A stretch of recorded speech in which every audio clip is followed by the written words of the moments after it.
please subscribe and don't forget to press the bell icon to get notified whenever we upload a new video.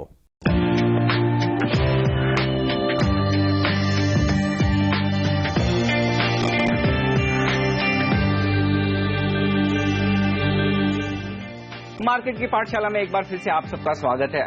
अब तक हमने ये सीखा कि एक स्मार्ट इन्वेस्टर कैसे बना जाता है, और मेरे साथ प्रज्ञा है जो कि अब तक की ट्रेनिंग के बाद एक स्मार्ट इन्वेस्टर बन चुकी है। लेकिन प्रज्ञा, अल्टीमेटली जब आप इन्वेस्टमेंट शुरू करेगी तो कैसे करेंगी?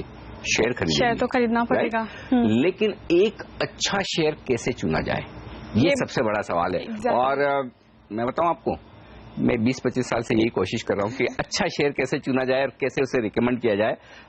उस आर्ट को मास्टर करने की कोशिश कर रहा हूं, और हर बार मुझे लगता है कि कुछ न कुछ नया सीखने को मिलता है। तो ये एक सबसे बड़ा सवाल है जो आपको स्मार्ट इन्वेस्टर के बनने के बाद वेल्थ बनाने में मदद करेगा। तो सबसे पहला सवाल आज मेरा यही था सर, क्योंकि एक स्मार्ट इन्वेस्टर बनने के लिए एक अच्छा स्टॉक चुनना बहुत जरूरी है। तरह तरह के लोग तरह तरह की बातें करते हैं, अलग अलग स्टॉक्स सुझाते रहते हैं, लेकिन आपके व्यू में एक अच्छे स्टॉक की, एक अच्छे शेयर की क्या परिभाषा है, क्या मतलब है? अच्छे शेयर की परिभाषा देना मुश्किल काम है। मैं आपको खराब शेयर की परिभाषा बड़े आसानी से दे सकता हूं कि कौन सा शेयर नहीं खरीदना चाहिए। तो सबसे पहला काम तो ये करें कि कौन सा नहीं खरीदना है। अगर वो समझ में आ गया तो आधी मुसीबत तो खत्म हो गई। कौन सा नहीं खरीदना? जिसका मैनेजमेंट खराब हो, ट्रैक रिकॉर्ड अच्छा नहीं हो, बैलेंस शीट देख के आपको समझ में आ जाए कि यहाँ पर कुछ है नहीं, एसेट्स कुछ ज्यादा है नहीं, कंपनी में पिछले कुछ सालों से ग्रोथ नहीं है, या डिविडेंड कंपनी नहीं देती है, या फाइनेंशियल परफॉर्मेंस बहुत ऊपर नीचे होती है, या ऐसी इंडस्ट्री है जो इकोनॉमिक फैक्टर्स पे बहुत डिपेंडेंट है, या सरकार की पॉलिसी पर बहुत डिपेंडेंट है। तो ये कुछ एक फैक्टर्स है जिसे बड़ा आसानी से अंदाजा लगाया जाता है कि इस शेयर से दूर रहना चाहिए। तो अगर ये फैक्टर्स किसी कंपनी में नहीं दिख रहे हैं तो फिर आपको ये भी अंदाजा लगाया जाता है कि ये कंपनी देखने लायक है, निवेश करने लायक हो सकती है नहीं हो सकती है। तो पहले ये डिसाइड कर लें कि किन शेयरों से दूर रहना है। तो पहले दूर रहने के पैरामीटर्स लगाएं, वो फॉर्मूला लगाएं। अगर स्टॉक आपका उस कैटेगरी में आ गया तो हटा दीजिए। अगर स्टॉक उस कैटेगरी में नहीं आता है, बचता है, तो फिर उसके बाद आपको देखना है कि आपकी इन्वेस्टमेंट स्टाइल क्या है। क्योंकि देखिए, हर एक फंड मैनेजर की, हर एक इन्वेस्टर की इन्वेस्टमेंट स्टाइल अलग अलग होती है। तो अगर आपको लगता है कि ये स्टॉक हटाने लायक नहीं है, रखने लायक है, देखने लायक है, खरीदने लायक है, तो फिर आप अपनी इन्वेस्टमेंट स्टाइल के बेसिस पर आगे बढ़ें। सर, आपने इन्वेस्टमेंट स्टाइल तो बता दिया, लेकिन जब भी हम लोग इंटरनेट पे पढ़ते हैं इसके बारे में तो ये काफी टेक्निकल होता है। राइट। तो एग्जैक्टली ये होता क्या है? देखिए, इन्वेस्टमेंट स्टाइल दो तरह की होती है। एक होती है वैल्यू इन्वेस्टिंग और दूसरा होती है ग्रोथ इन्वेस्टिंग। तो कई लोग वैल्यू इन्वेस्टिंग के बेसिस पर पैसा लगाते हैं, कुछ लोग ग्रोथ को देखकर पैसा लगाते हैं। ये अलग अलग आपकी अपनी इन्वेस्टमेंट स्टाइल पर डिपेंड करता है। अगर आप मुझे डिटेल में बता सके कि वैल्यू इन्वेस्टिंग क्या होती है, किस तरह से डिटरमाइन किया जाता है इसके बेसिस पे कि कौन सा शेयर अच्छा है? सिंपल, सपोज ये फोन मेरे हाथ में है। हाँ। और मैं आपको कहूं कि इस फोन की मार्केट वैल्यू मुझे लगता है कि 40,000 है, और अगर मैं आपको कहूं कि मैं आपको ये फोन 40,000 का होते हुए भी 20,000 में दे सकता हूं, तो आपको वैल्यू लगेगी, आप खरीदारी करेंगे। राइट? बिल्कुल। ये वैल्यू इन्वेस्टिंग है। वैल्यू इन्वेस्टिंग का मतलब सिंपल है कि जिस प्राइस पर स्टॉक ट्रेड कर रहा है, जिस प्राइस पर शेयर ट्रेड कर रहा है, लगता है कि उसमें वैल्यू है, उस प्राइस से ज्यादा शेयर की इंट्रिंसिक वैल्यू है। जो कंपनी के पास एसेट्स हैं, कंपनी के पास जो कैश है, कंपनी के पास जो रिजर्व्स हैं, कंपनी के पास जो plant and machinery, land, building, दूसरी सारी जो एसेट्स हैं, वो अगर जिस प्राइस पर स्टॉक ट्रेड कर रहा है उससे कहीं ज्यादा है। या फिर यूं समझें कि कोई सीमेंट कंपनी है। ठीक है। अगर आज आप नया सीमेंट प्लांट लगाना चाहें तो आपको सीमेंट उसी साइज का, उसी कैपेसिटी का सीमेंट प्लांट लगाने के लिए कितना खर्चा करना होगा, और क्या उसके सामने ये सीमेंट प्लांट या ये कंपनी क्या सस्ते में मिल रही है? ओके। राइट? तो ये जो डिफरेंस है, अगर आपको लगता है कि अरे आज मैं यही सीमेंट प्लांट लगाने जाऊं 5,000 करोड़ रुपए लगेंगे, लेकिन इस कंपनी का मार्केट कैपिटलाइजेशन मुश्किल से 3,000-2,000 करोड़ है, तो फिर आपको वैल्यू नजर आएगी। और इस तरह के इन्वेस्टमेंट स्टाइल को वैल्यू इन्वेस्टिंग कहते हैं। वैल्यू इन्वेस्टिंग क्या है? सिंपल, जो प्राइस होनी चाहिए मार्केट में उससे कम पर स्टॉक ट्रेड करा है। उसके अलग अलग रीजंस हो सकते हैं कि मार्केट में वो वैल्यू इन्वेस्टिंग या फिर वैल्यू कम क्यों है, उसके रीजंस हैं।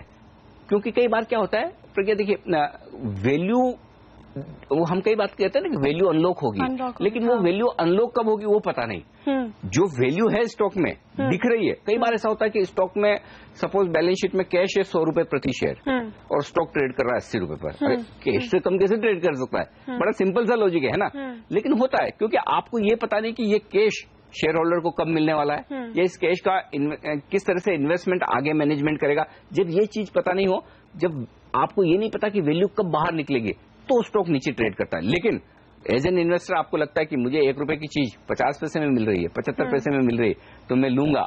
कभी न कभी तो मार्केट रियलाइज करेगा भाई ये वैल्यू 1 रुपए की है, और फिर शेयर का दाम बढ़ेगा। तो ये वैल्यू इन्वेस्टिंग है।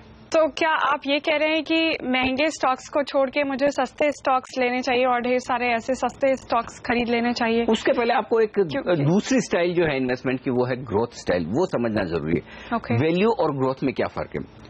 वैल्यू इन्वेस्टिंग में तो आपको समझ में आ गया कि जो प्राइस पर स्टॉक ट्रेड कर रहा है उससे कम पर मिल रहा है, खरीद लो। लेकिन ग्रोथ वाली जो स्टोरी है ना, वो थोड़ी अलग है। कैसे? कोई भी स्टॉक आपको लगता है कि साल दर साल, तिमाही दर तिमाही अच्छी ग्रोथ दिखाएगा, तब आप इसे खरीदते हैं। फर्ज करें कि एफएमसीजी कंपनियां, फर्ज करें आईटी कंपनियां, जहां पर ग्रोथ क्या। अब दिक्कत क्या है? वैल्यू इन्वेस्टिंग में शेयर बड़ा सस्ता दिखता है और ग्रोथ इन्वेस्टिंग में आपको शेयर बड़ा महंगा दिखता है, क्योंकि उसके पी मल्टीपल 20, 25, 30, 40, जैसे पिज्जा बनाने वाली कंपनी है जुबिलेंट फूड, 60, 70, 80 के पी मल्टीपल पर ट्रेड करती है। अब आपको लगेगा कि अरे इतने ज्यादा वैल्यूएशन, लेकिन होता क्या है कि जो पी मल्टीपल भी समझा दीजिए, क्योंकि ये भी काफी एक टेक्निकल टर्म है जो हम सुनते रहते हैं, लेकिन इसके बारे में ज्यादा इन्फॉर्मेशन नहीं होती लोगों को। बिल्कुल। तो P, price to earning, price मतलब शेयर मार्केट में जो उस स्टॉक की प्राइस चल रही है, और ई मतलब अर्निंग, मतलब उसकी ईपीएस। अगर आप शेयर की प्राइस को ईपीएस से डिवाइड करें तो वो जो मल्टीपल आएगा या जो रेशियो आएगा उसे पी मल्टीपल कहते हैं। फर्ज करें कि स्टॉक 1000 रुपए पर ट्रेड कर रहा है और कंपनी की ईपीएस है 10 रुपए, यानी कि वो 20 रुपए के 20 के पी मल्टीपल पर ट्रेड कर रहा है। तो जनरली ग्रोथ स्टॉक्स महंगे ट्रेड करते हैं, क्योंकि लोगों को लगता है कि ये ऐसी कंपनियां हैं जो आगे बड़ी ग्रोथ देगी, और जनरली जहां ग्रोथ है वहां नेचुरली लोग जाएंगे, पैसा लगाएंगे, तो ग्रोथ वाले शेयरों में पैसा लगाते हैं। जनरली ग्रोथ स्टॉक्स, जैसा मैंने कहा, आईटी और एक तरह से एफएमसीजी तो हो गए, लेकिन उसके अलावा कई सारे थीम स्टॉक्स होते हैं। कभी कभी जैसे अर्बन कंजम्पशन की थीम चलती है, तो लोगों को लगता है मल्टीप्लेक्स वाले स्टॉक, फूड चेन्स वाले स्टॉक्स, इस या छुट्टियों वाले, लेजर वाले स्टॉक्स, ये जो हैं, ये थीम बेस्ड स्टॉक जो होते हैं, ये महंगे ट्रेड करते हैं, लेकिन इन्हें ग्रोथ स्टॉक्स माना जाता है। इनमें ये देखा जाता है तिमाही दर तिमाही, साल दर साल ये स्टॉक्स क्या 20, 30, 40% की रेट से ग्रो कर रहे हैं। तो ग्रोथ स्टॉक्स अपनी स्टाइल है और वैल्यू स्टॉक्स अपनी स्टाइल है। तो लेकिन अगर मैं फर्स्ट टाइम पैसा लगाने जा रही हूँ किसी शेयर में, तो मैं इन दोनों में से कौन सी स्टाइल चुनूं? ये बड़ा मुश्किल सवाल है। एक्चुअली ये प्रक्रिया इस बात पर डिपेंड करता है कि आपका इन्वेस्टमेंट स्टाइल कौन सा आपको सूट करता है। अगर मैं मारवाड़ी हूँ और मुझे कोई कहे कि 1 रुपए की चीज 50 पैसे में मिल रही है, तो मुझे वो ज्यादा सूट करता है कि वैल्यू इन्वेस्टिंग है। वैल्यू है भाई, मैं उसे होल्ड करके रखूंगा, कभी तो वैल्यू रियलाइज होगी। कोई बड़ा एग्रेसिव इन्वेस्टर है तो ये कहेगा भाई मुझे तो ग्रोथ चाहिए, कंपनी बराबर हर क्वार्टर ऑन क्वार्टर ग्रो करनी चाहिए। ये ठीक उसी तरह से जैसे सपोज आपके पास बड़ा पैसा है और आपको रियल एस्टेट में लगाना है, मैं आपको 2 ऑप्शन देता हूँ। एक ये कि आपने फ्लैट खरीदा है, रेसिडेंशियल प्रॉपर्टी खरीदी इन्वेस्टमेंट के लिए, क्योंकि आपको लगता है कि अगर वो फ्लैट 1 करोड़ की मार्केट वैल्यू है, आपको 80 लाख में मिल रहा है, तो आपको वैल्यू दिखती है, आपने वहां लगा दिया। दूसरा ऑप्शन ये कि आपने रेसिडेंशियल प्रॉपर्टी खरीदने के बजाय कॉमर्शियल प्रॉपर्टी खरीदी और आपको महीने दर महीने रेंट मिल रहा है, वो 10% के आसपास का यील्ड आ रहा है या रिटर्न आ रहा है। अब आप कौन सा लगाएंगी पैसा, ये आपके ऊपर है।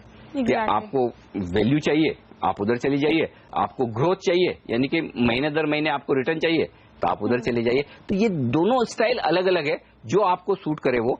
एग्रेसिव इन्वेस्टर्स जो मार्केट में हर रोज ट्रेड करते हैं, मार्केट को क्लोजली फॉलो करते हैं, ट्रैक करते हैं, उनके लिए ग्रोथ स्टाइल ज्यादा सूट करती है।